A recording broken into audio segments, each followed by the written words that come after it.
Praise the Lord. இந்த March மாதத்தில் 22ஆம் தேதி ஆகிய இந்த சனிக்கிழமையின் காலை வேளையில் தேவ சமூகத்தில் வந்திருக்கிற ஒவ்வொருவரையும் கர்த்தர் தாமே ஆசிர்வதிப்பாராக. இந்த நாளிலும் நம்ம தியானிக்கிற கர்த்தருடைய வார்த்தை நம்முடைய பரிசுத்த வேதாகமத்தில் நெகேமியாவின் புஸ்தகம் 9ஆம் அதிகாரம் 21வது வசனம். The book of Nehemiah chapter 9 verse 21. இப்படி 40 வருஷமாக வனாந்திரத்தில் அவர்களுக்கு ஒன்றும் குறைவுபடாதபடிக்கு அவர்களை பராமரித்து வந்தீர். அவர்கள் வஸ்திரங்கள் பழமையாய் போகவும் இல்லை, அவர்கள் கால்கள் வீங்கவும் இல்லை. அல்லேலூயா.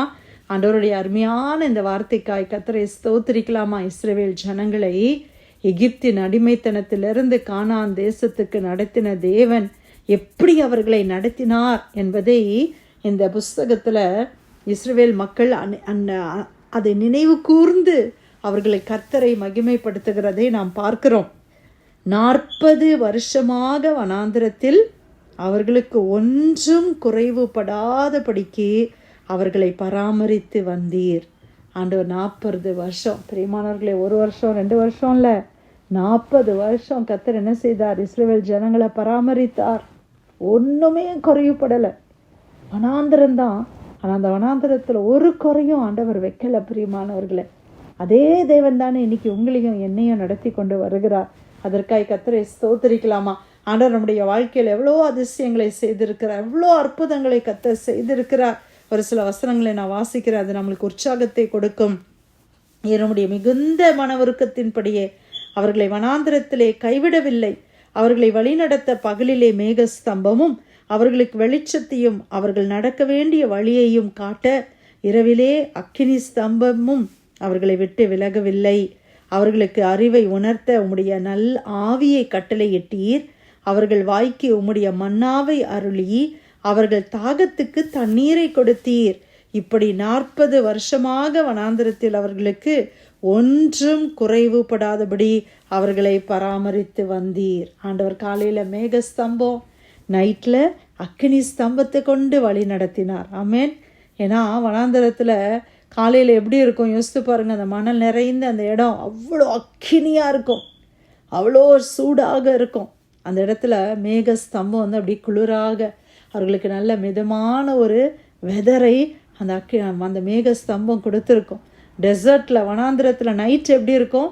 குளிராக இருக்கும் இல்லையா? நம்ம அதை அறிந்திருக்கிறோம். ஆகவே அந்த இடத்துல நேரத்தில் ஆண்டவர் என்ன செய்தார்? அக்கினி ஸ்தம்பத்தை கொடுத்தார்.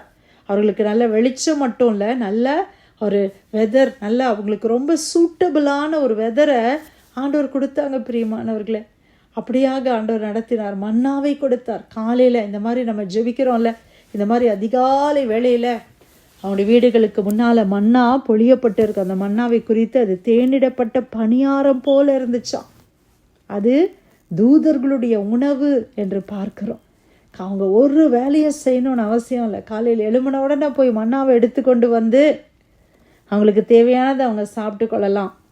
அது அவங்களுக்கு ஆரோக்கியமாக காணப்பட்டது. அவங்களுடைய ஆகாரம் புஷ்டியான ஆகாரமாய் காணப்பட்டது. இன்றைக்கி நம்ம வாசித்தோம், அவங்களுடைய கால் வீங்கவில்லை.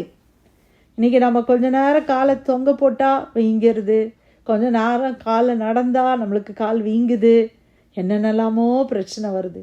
40 வருஷம் வனாந்திரத்தில் நடந்தாங்க. ஒரு ஹாஸ்பிட்டல் கிடையாது, எதுவுமே கிடையாது. அங்கே டாக்டர்ஸ் கிடையாது, மருந்து கிடையாது, மாத்திரை கிடையாது, எந்த ட்ரீட்மெண்ட்டும் கிடையாது. அவங்களுக்கு கால் கூட வீங்கலை. அதான் ஆண்டவர் சொல்ல, அவங்களுடைய பாதரட்சைகள் பழமையாக போகலை, அவங்க போட்டிருந்த ட்ரெஸ்ஸு பழமையாக போகலை. எவ்வளோ அருமையாக கர்த்தர் நடத்தினார் அவங்கள.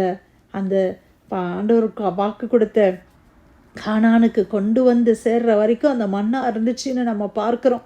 அவங்க கானானில் வந்து அந்த கானானுடைய அந்த ஆகாரத்தை அவர்கள் புசித்த மறுநாளிலே அந்த மண்ணா நின்று போயிற்று என்று யோசுவா புஸ்தகத்தில் நம்ம வாசிக்கிறோம். அப்போ பாருங்களேன், ஆண்டவர் ஒரு நாள் கூட அவங்கள பட்டினியாகவே விடலை. அவங்க தண்ணீர் கேட்டாங்க, தண்ணி கிடச்சிது. எனக்கு மண்ணா மட்டும்தானா, எங்களுக்கு ஏதாவது மீட், எங்களுக்கு கொஞ்சம் இறைச்சி வேணும்னு கேட்டாங்க. உடனே ஆண்டவர் இறைச்சியே கொடுத்தார். என்ன கேட்டாங்களோ ஆண்டவர் கொடுத்தார். அல்லேலூயா. குறைவில்லாமல் நடத்தின தேவன். ஆனாலும் அவங்க என்ன செய்தாங்க? முறுமுறுத்தாங்க. இன்றைக்கி நம்மளும் அதே மாதிரி தான். ஆண்டவர் எவ்வளோ செய்கிறாரு. நம்முடைய வாழ்க்கையில் எத்தனையோ நன்மைகள், எண்ணிலடங்காத நன்மைகள் குறைவில்லாமல் கர்த்தர் வாழச் செய்கிறார். நம்முடைய வீட்டை அப்படியே சுற்றி பார்ப்போமா? நமக்கு வீட்டுக்கு தேவையான, வாழ்க்கைக்கு தேவையான, நம்ம வாழ்வதற்கு தேவையான வசதிகள் எல்லாம் ஆண்டவர் உண்டு பண்ணியிருக்கிறாரா இல்லையா? யோசித்து பாருங்க.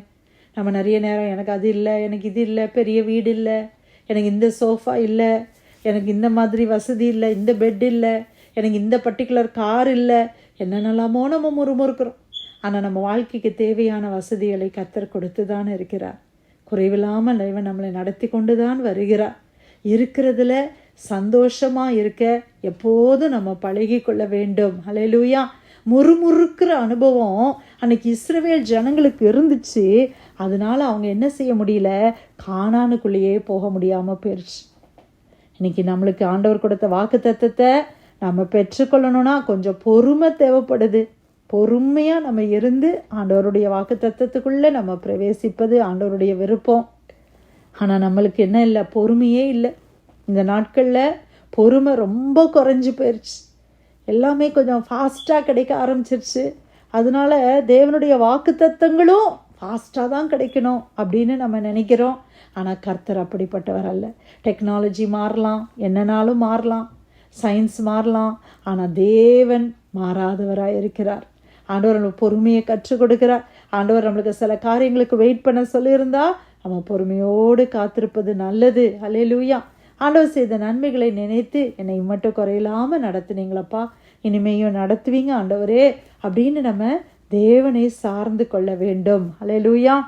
கர்த்தர் நம்மளுக்கு எவ்வளோ ஆச்சரியமா, எவ்வளோ அதிசயமா நம்ம இருந்த நாட்கள், நம்ம ஆண்டவர் உயர்த்தி வைத்த நாட்கள், நம்மளுக்கெல்லாம் நல்ல சுகத்தை கொடுத்த நாட்களுக்காய் நம்ம அதிகாலையில் எழும்பி நம்மளாவே வேலைகளை செய்கிற அளவுக்கு தேவன் நம்மளை வைத்திருக்கிறாரு.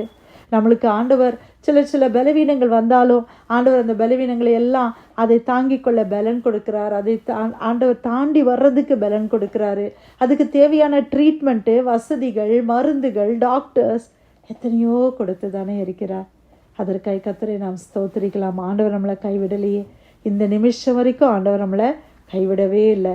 இனியும் அவர் நடத்துவார். ஆமேன். அதற்காக கர்த்தரை ஸ்தோத்திரிக்கலாமா? இஸ்ரவேல் ஜனங்களை அன்னைக்கு வனாந்திரத்தில் நடத்தின அதே கர்த்தர் இன்னைக்கு உங்களையும் என்னையும் இந்த வாழ்க்கை பாதையில் நடத்த அவர் உண்மையுள்ளவர், அவர் வல்லமை உள்ளவர். அவர் வாக்குத்தத்தம் செய்த தேவன் நிச்சயமாய் நம்மை வாக்குத்தத்தத்தை சுதந்திரித்து கொள்ள உதவி செய்வார். நெகேமியா 9:21.